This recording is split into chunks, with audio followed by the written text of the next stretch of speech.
नमस्कार विद्यार्थी मित्रांनो, चिटणीसाची कार्यपद्धती या विषयातील प्रकरण क्रमांक 5 आपण आज पाहणार आहोत, ज्याचे नाव आहे कंपनीचे सभासद।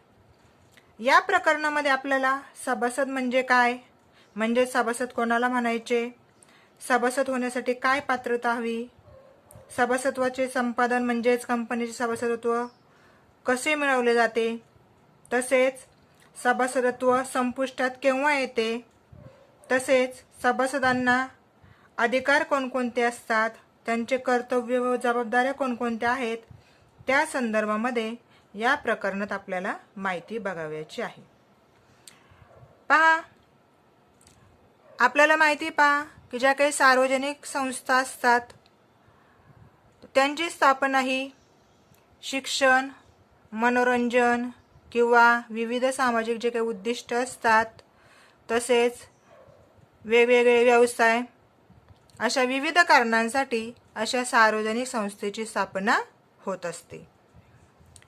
आता ह्या ज्या काही सार्वजनिक संस्था असतात त्यांची स्थापना व व्यवस्थापन हे व्यक्तींद्वारेच केले जातं आणि अशा संस्थेशी संबंधित असणाऱ्या व्यक्तीला सभासद असं म्हटलं जातं। ही जी काही संस्था असते ही संस्था ही सभासदांची असते किंवा सभासदांनी निर्माण केलेली असते किंवा सभासदांकरिताच तिची स्थापना झालेली असते। आता आपण पहा, सभासद म्हणजे काय त्याचा अर्थ समजून घेऊया।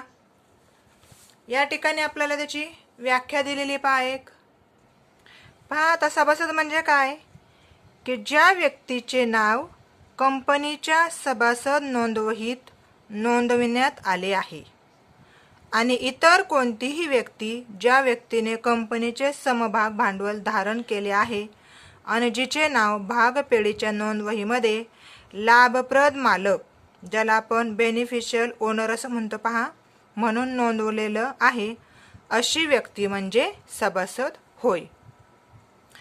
म्हणजेच काय तर सभासद कोणाला म्हणायचे तर ज्या व्यक्तीने कंपनीचे भाग किंवा ज्याला आपण शेअर्स असे म्हणतो पहा, ते खरेदी केलेले असतात त्यांना आपण सभासद म्हणतो।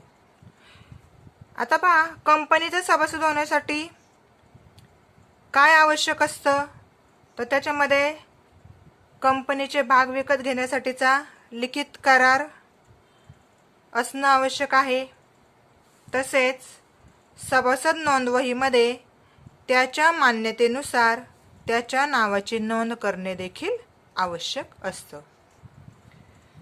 आता आपण सभासदत्वाचे निकष किंवा सभासत्वासाठीची पात्रता काय आवश्यक असते ते आपण पाहणार आहोत। म्हणजे सभासद कोणाला होता येत आणि कोणाला होता येत नाही ते आपण या ठिकाणी पाहणार आहोत। यामध्ये पाहता पहिले ते म्हणजे व्यक्ती, त्याच्यामध्ये पहिला घटक आहे अज्ञान व्यक्ती। आता अज्ञान व्यक्ती म्हणजे कोण की ज्या व्यक्तीचं वय हे 18 वर्षापेक्षा कमी आहे, अशा व्यक्तींना आपण अज्ञान व्यक्ती असं म्हणतो पहा। मग अशा व्यक्ती कंपनीचा सभासद बनू शकत नाहीत, परंतु जी काही अज्ञान व्यक्ती असेल किंवा अल्पवयीन व्यक्तीचे जे काही पालनकर्ते असतील त्यांच्या वतीने ते भाग विकत घेऊ शकतात। म्हणजे अज्ञान व्यक्ती किंवा अल्पवयीन व्यक्ती कंपनीचा सभासद बनू शकत नाही, परंतु त्याच्या वतीने त्याचे जे काही पालनकर्ते आहेत ते मात्र त्याच्या वतीने भाग हे विकत घेऊ शकतात। त्यानंतर दुसरे पहा दिवाळखोर। आता ज्या काही दिवाळखोर व्यक्ती असतात किंवा दिवाळखोर व्यक्तीचे जे काही लाभप्रद अधिकार जे काही असतात ते अधिकृत व्यक्तीच्या ताब्यात गेल्यामुळे त्याचे सभासदत्व संपुष्टात येत असते। म्हणजे एखादी व्यक्ती जर दिवाळखोर होत असेल तर जे काही अधिकृत व्यक्ती असेल जिच्या ताब्यामध्ये लाभप्रद अधिकार गेलेले असतात तर त्यामुळे त्या दिवाळखोर व्यक्तीचं सभासदत्व त्या ठिकाणी संपुष्टात येत असतं। त्याच्यानंतर पुढचे पहा मानसिक असंतुलन। म्हणजे एखाद्या व्यक्तीचं जर मानसिक संतुलन बिघडलं असेल अशी व्यक्ती करारबद्ध होण्यास असमर्थ असल्यामुळे, कारण ती अशी व्यक्ती करार करू शकत नाही, ती असमर्थ असते, त्यामुळे कंपनीची सभासद म्हणून राहण्यासही ती अपात्र ठरते. म्हणजे मानसिक असंतुलन ज्या व्यक्तीचं बिघडलं असेल, संतुलन बिघडलं असेल, जी करार करू शकत नसेल किंवा करार करण्यास असमर्थ असेल, अशी व्यक्ती त्या कंपनीचा सभासद बनू शकत नाही. त्यानंतर पुढचे पहा, विदेशी नागरिक.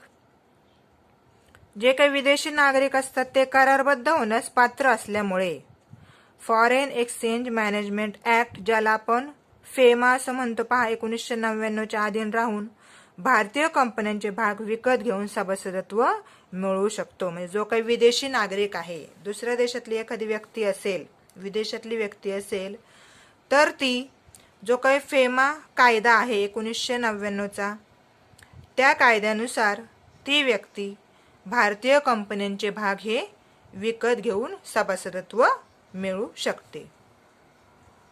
त्याच्यानंतर पाहता आपण हे व्यक्तींच्या बाबतीत पाहिले सभासदत्वाचे निकष. आता ज्या काही संस्था असतात पहा, त्यामध्ये पहिली ते म्हणजे कंपनी.